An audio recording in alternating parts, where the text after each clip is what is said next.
Et si je vous disais qu'il existe un mouvement qui paraît presque trop simple pour être important, et qui pourtant peut révéler vos faiblesses, développer la force des jambes, améliorer la posture, mettre votre équilibre à l'épreuve, entraîner votre mental, et vous donner un portrait très honnête de la façon dont vous vieillissez.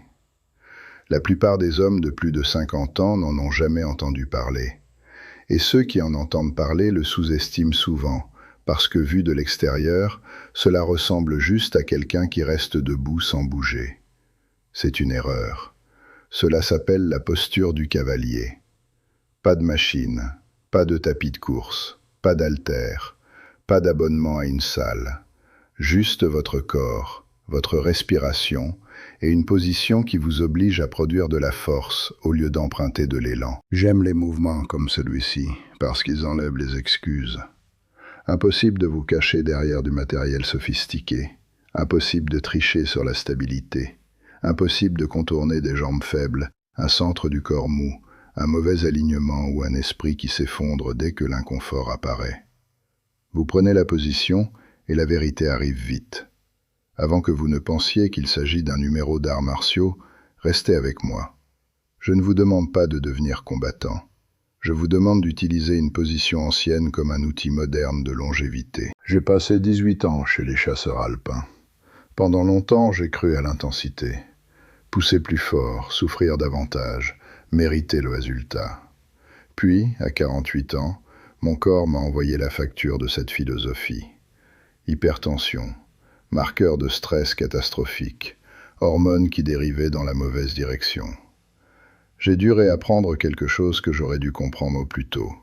Après 50 ans, le meilleur entraînement n'est pas celui qui vous fracasse. C'est celui qui vous rend plus capable sans vous rendre plus abîmé. C'est pour cela que je respecte la posture du cavalier. Elle développe de la force dans l'immobilité. Et pour un corps qui vieillit, cela compte. Commençons par le premier grand bénéfice, la force des jambes. Après 50 ans, la force des jambes n'est pas optionnelle. C'est l'autonomie. C'est se relever d'une chaise sans s'aider des mains. C'est monter un escalier sans avoir l'impression de négocier avec ses genoux. C'est se rattraper sur un sol mouillé.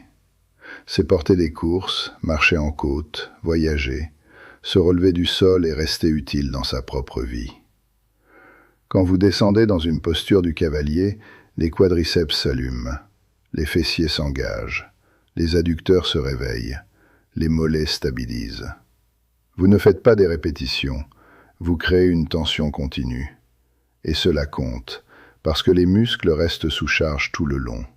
Pas d'impact, pas de martèlement, pas de sauts inutiles, juste un effort contrôlé. C'est une option solide pour les adultes plus âgés qui veulent gagner en force sans encaisser un stress répétitif permanent. Et laissez-moi être clair, vos jambes ne servent pas seulement à vous transporter, elles sont l'un des grands systèmes qui vous protègent du déclin.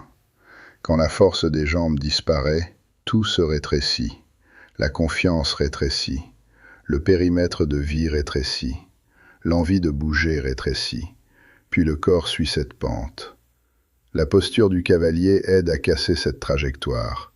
Elle apprend au bas du corps à travailler comme une unité, pas de façon spectaculaire, de façon utile. Le deuxième bénéfice, c'est la force du centre du corps, mais pas la version factice dont on parle partout en ligne. Je n'ai aucun intérêt pour les conversations sur les abdos apparents avec des hommes de 50, 60 ou 70 ans, s'il n'y a pas de fonction réelle derrière. Ce qui compte maintenant, c'est de savoir si votre tronc peut stabiliser la colonne, soutenir la posture et vous laisser vivre sans que le bas du dos fasse tout le travail. La posture du cavalier met cela à l'épreuve immédiatement. Dès que vous descendez, le corps doit s'organiser. Si la poitrine s'effondre, vous le sentez. Si le bassin bascule n'importe comment, vous le sentez. Si le centre du corps ne fait pas son travail, la posture devient brouillonne très vite. C'est un retour d'information précieux. Parce que la vraie force du tronc n'est pas là pour plaire au miroir. Elle est là pour vous permettre de tenir debout, de tourner, de porter, de vous gainer et de bouger avec contrôle. Elle est là pour protéger le bas du dos quand vous faites des choses ordinaires, qui deviennent soudainement plus difficiles avec l'âge si le tronc est faible. Sortir du lit, faire la queue, attraper quelque chose sur la banquette arrière, marcher en portant un sac lourd. Voilà les moments qui révèlent si votre corps fonctionne comme un système cohérent ou comme un tas de pièces mal coordonnées. La posture du cavalier entraîne cette connexion, et elle le fait sans vous demander de vous allonger au sol, de vous casser la nuque sur des crunchs, ou de tenir une variation hideuse de planche que vous détestez tellement que vous ne la referez jamais. Troisième bénéfice, l'équilibre et la conscience corporelle. L'un des signes les plus silencieux du vieillissement, ce ne sont pas les rides, c'est l'hésitation. Ce quart de seconde où vous descendez d'un trottoir et vous vous sentez moins sûr. Cet instinct de chercher un mur. Ce petit faux pas que vous minimisez, alors qu'au fond, il vous dérange plus que vous ne l'admettez. L'équilibre ne disparaît presque jamais d'un seul coup. Il s'efface en arrière-plan. Et l'une des raisons pour lesquelles il s'efface, c'est que les gens cessent de défier leur corps dans des positions centrées, stables, tenues sous contrôle. La posture du cavalier impose ce défi. Les pieds doivent accrocher le sol. Les chevilles doivent stabiliser. Les genoux doivent suivre leur ligne. Les hanches doivent garder leur organisation.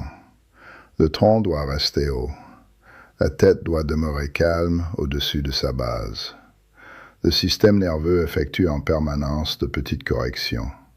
C'est de l'entraînement de l'équilibre, que vous l'appeliez ainsi ou non. Et cela devient encore plus intéressant. Cela améliore aussi la proprioception, c'est-à-dire votre sens interne de la position du corps dans l'espace. Après 50 ans, c'est fondamental. Plus le cerveau et le corps communiquent bien, plus vous récupérez facilement d'un déséquilibre avant qu'il ne se transforme en chute. Les chutes sont rarement juste de la malchance. Il y a presque toujours des avertissements avant. Jambes faibles, mauvaise conscience corporelle, réaction plus lente, contrôle diminué. Une posture comme celle-ci vous permet d'agir en amont du problème. Quatrième bénéfice, de la force respectueuse des articulations. Beaucoup d'hommes arrêtent de s'entraîner parce que les articulations commencent à se plaindre. Les genoux tirent, les hanches se raidissent, les chevilles deviennent dures, les épaules racontent leur propre drame. Puis ils tirent une mauvaise conclusion. L'exercice est désormais l'ennemi. Faux. Le mauvais choix d'exercice est l'ennemi. La progression stupide est l'ennemi. L'ego est l'ennemi. La posture du cavalier fait partie des raisons pour lesquelles j'apprécie le travail isométrique chez les adultes plus âgés. Vous chargez les tissus sans les marteler en boucle. Les tendons, les ligaments et les muscles stabilisateurs reçoivent un signal. Pas un signal chaotique, un signal propre. Et cela compte. Le corps s'adapte à la tension, mais la nature de la tension compte. Quand vous tenez une posture du cavalier bien alignée, le bas du corps apprend à tolérer une charge stable et prévisible. Avec le temps, cela peut soutenir l'intégrité articulaire et améliorer la sensation de sécurité quand vous bougez. Je ne suis pas en train de vous dire que cette posture guérit les problèmes articulaires. Je ne fais pas dans le miracle.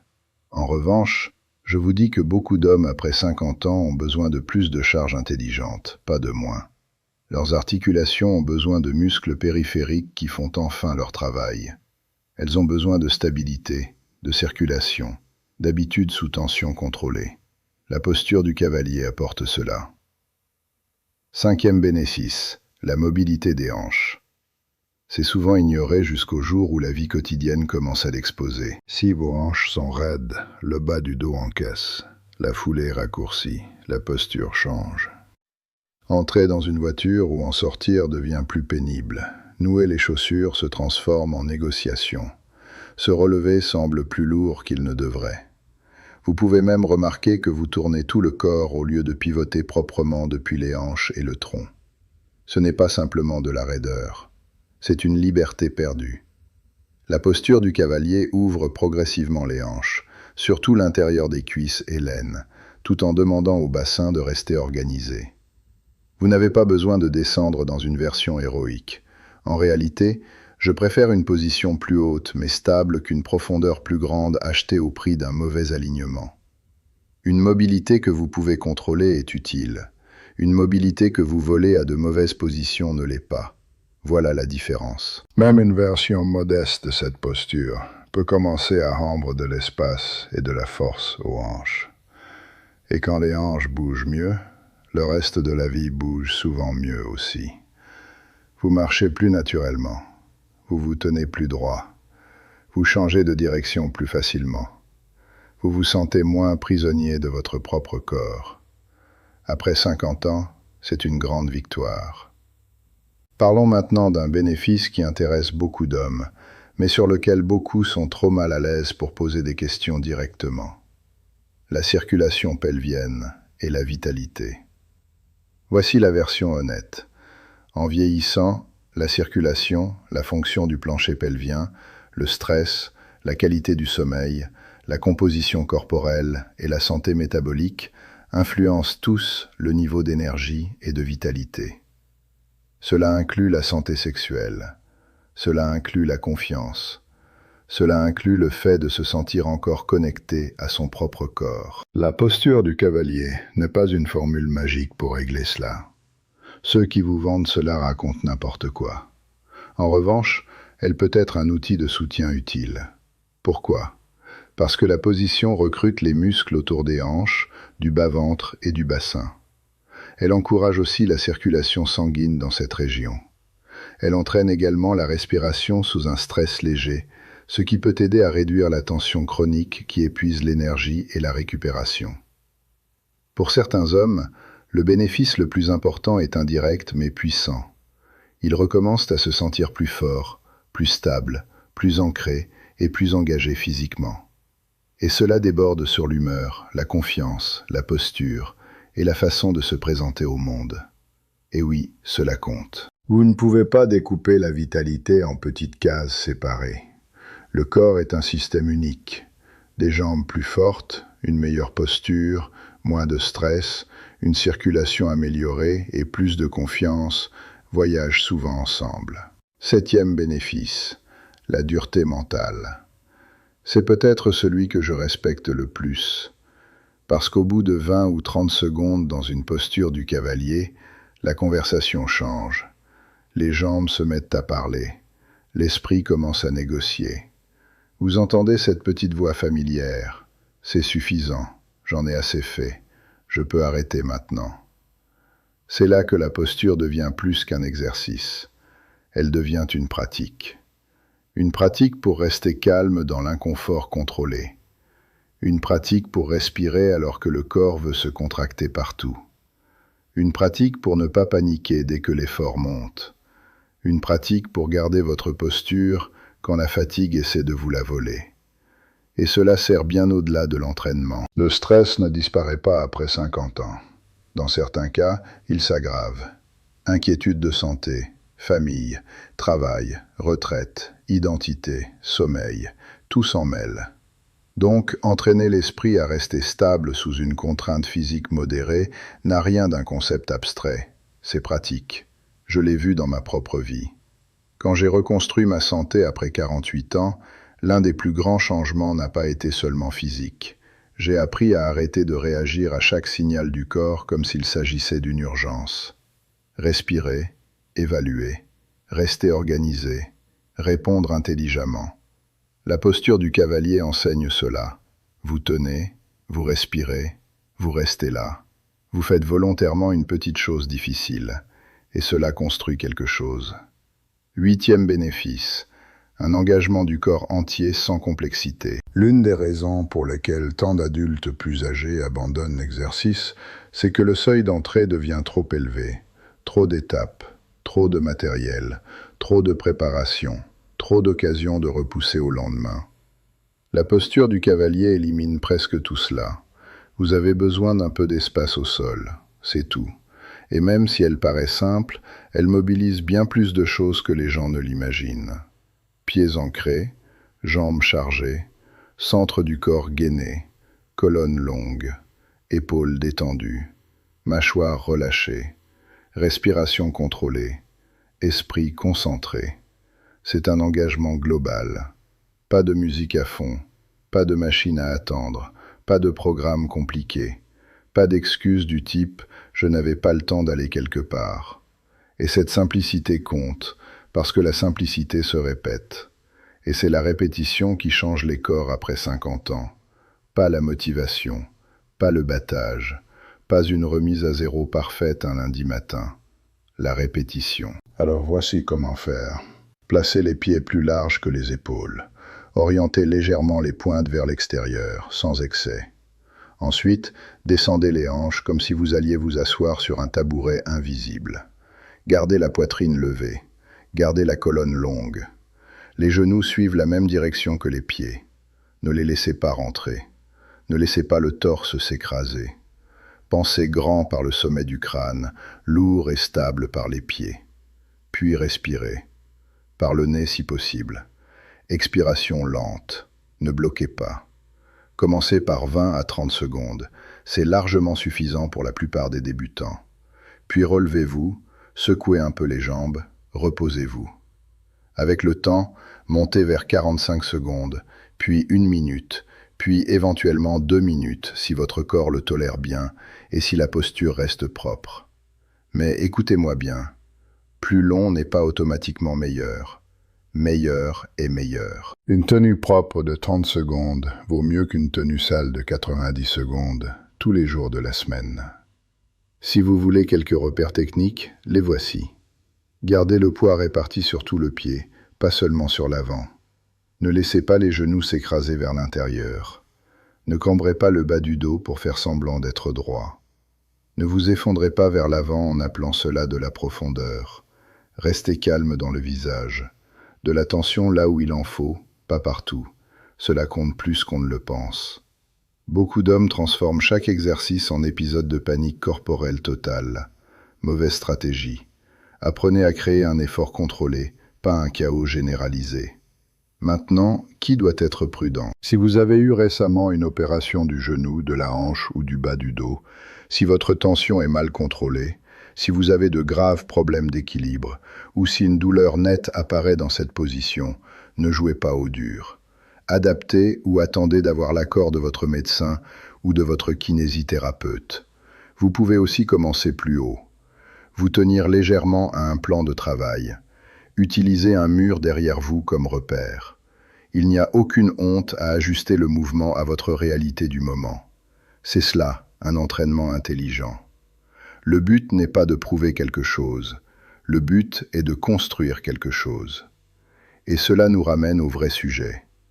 Dans un monde obsédé par la vitesse, le bruit et la nouveauté, la posture du cavalier offre ce dont beaucoup d'adultes plus âgés ont réellement besoin. De l'immobilité avec intention. Pas de la paresse, pas de la passivité. Une immobilité volontaire. Vous restez là et vous créez de la tension. Vous organisez votre corps, vous respirez sous charge, vous développez de la force sans impact. Vous mettez votre concentration à l'épreuve. Vous demandez au bas du corps et au système nerveux de travailler ensemble. C'est beaucoup pour un seul mouvement. Et c'est précisément pour cela que je le respecte. Parce qu'après 50 ans, vous n'avez pas besoin de plus de gadgets. Vous avez besoin d'outils assez simples pour être faits, assez sûrs pour être répétés, et assez efficaces pour compter. Celui-ci en fait partie. Alors voici mon défi. Aujourd'hui, levez-vous et essayez une seule série de 30 secondes. C'est tout. Pas demain. Pas quand vous vous sentirez plus motivé. Pas après avoir acheté quoi que ce soit. Aujourd'hui. Tenez-vous droit. Prenez la position. Respirez. Laissez les jambes parler. Laissez l'esprit se plaindre un peu. Puis restez stable. Et quand vous vous redressez, prêtez attention à ce que vous ressentez. Les jambes, la posture, le souffle, la concentration, l'honnêteté du mouvement.